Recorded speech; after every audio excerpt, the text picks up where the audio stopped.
واخيرا تصريح ديال الجاره اللي كيتسناو اكثر ديال الناس ما يقارب يومين تقريبا، وحنا ما دويناش على هذا الموضوع هذا ديال الطفل الاكرام. دائما الخوت كتواعدونا انا دائما انكم تدعمونا في هذه القضيه هذه. علاش؟ باش نوصلوا الصوت ديال هذا الاب هذا، وطبيعه الحال باش القضيه ديال الطفل الاكرام ما تطفاش كيف ما كنقولوا.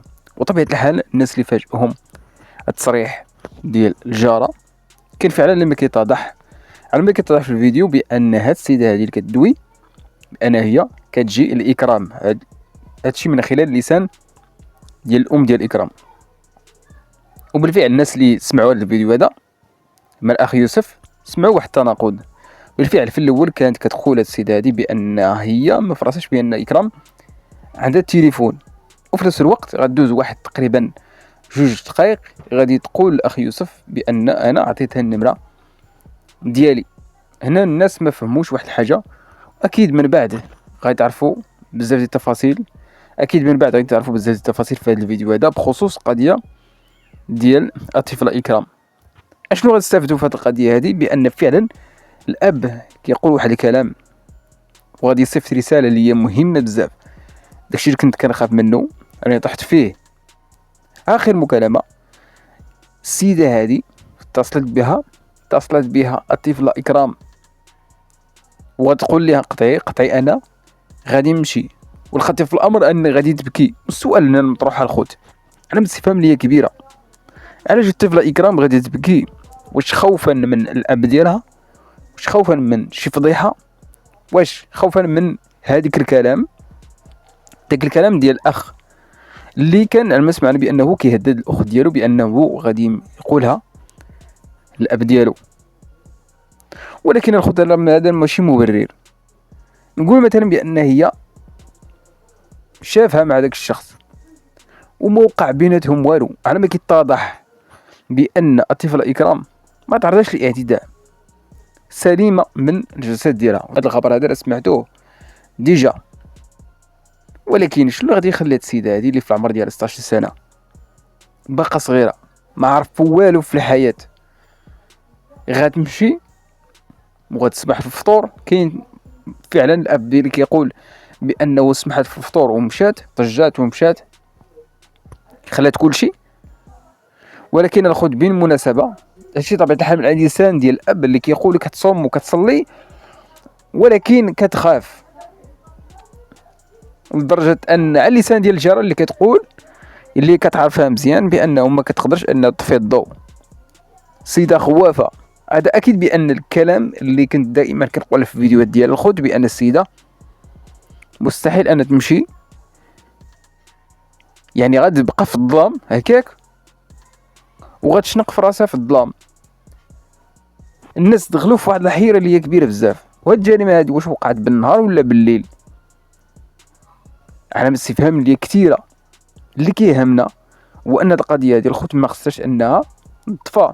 وبزاف ديال القضايا اللي كان دخل فيهم الاخ يوسف كان فعلا اللي تحلات بفضل الامن والمجهودات ديالهم تبارك الله عليهم. وكاين بعض القضايا لحد الان الناس ما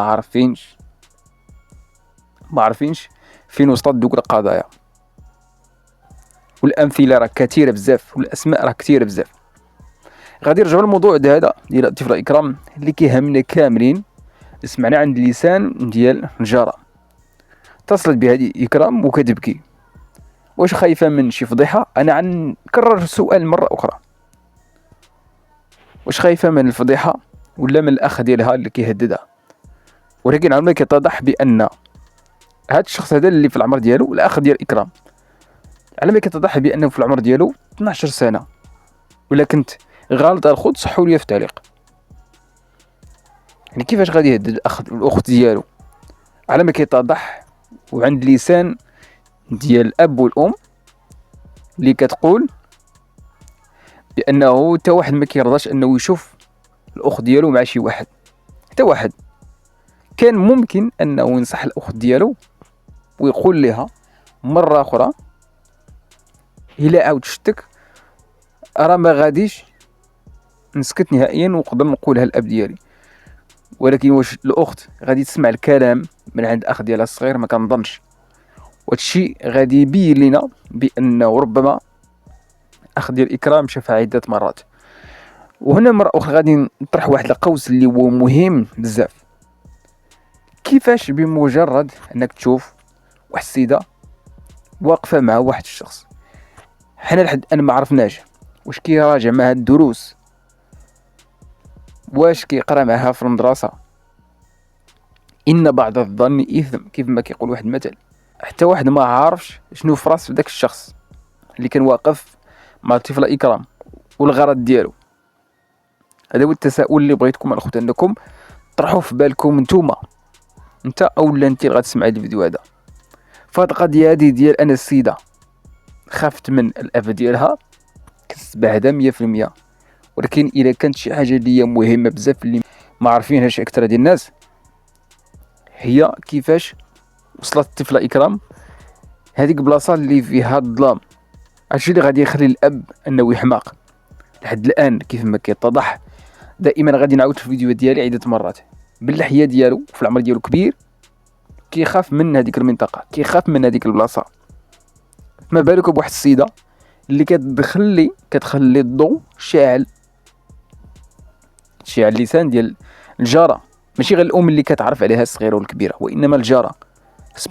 سمعناها من عند الاخ يوسف اللي كتقول بان هي كنعرفها مزيان وكنعرفها خوافه. واش بيني وبينكم الخوت واحد السيده اللي هي خوافه كتخاف من الظلام غتهزف وغتشنق راسها بسبب المستحيلات. هذا اكيد مره اخرى الحاجه الوحيده اللي غادي تخلينا انا نعرفوا راس الخيط هو التليفون ديال الطفله اكرام. مستحيل انه غادي يتجلى التليفون ديال الطفله اكرام بهذه السهوله، ولكن في هذيك المنطقه اللي كيقولوا بانه وقعت فيها جريمه ما لقاوش تليفون نهائيا. على ما كيتضح يقدر يكون واحد التليفون اللي هو صغير. دائما كنقولها في الفيديوهات ديالي، الا كان صغير اكيد غادي يكون رخيص، فمن السهل الطفله اكرام انه تشري التليفون بالتخبيه بدون خبار ديال الوالدين ديالها. الصحيح لديك الناس اللي كيقولوا بانه ربما شي واحد شرى لها التليفون، دائما غادي نقول خذ بان هذه افتراضيه. مرة اخرى كلنا الطفله اكرام تيبان الحق ديالها في اقرب وقت ممكن، حيت الجريمه هذه ما غاديش نستهنوا بها نهائيا الخوت.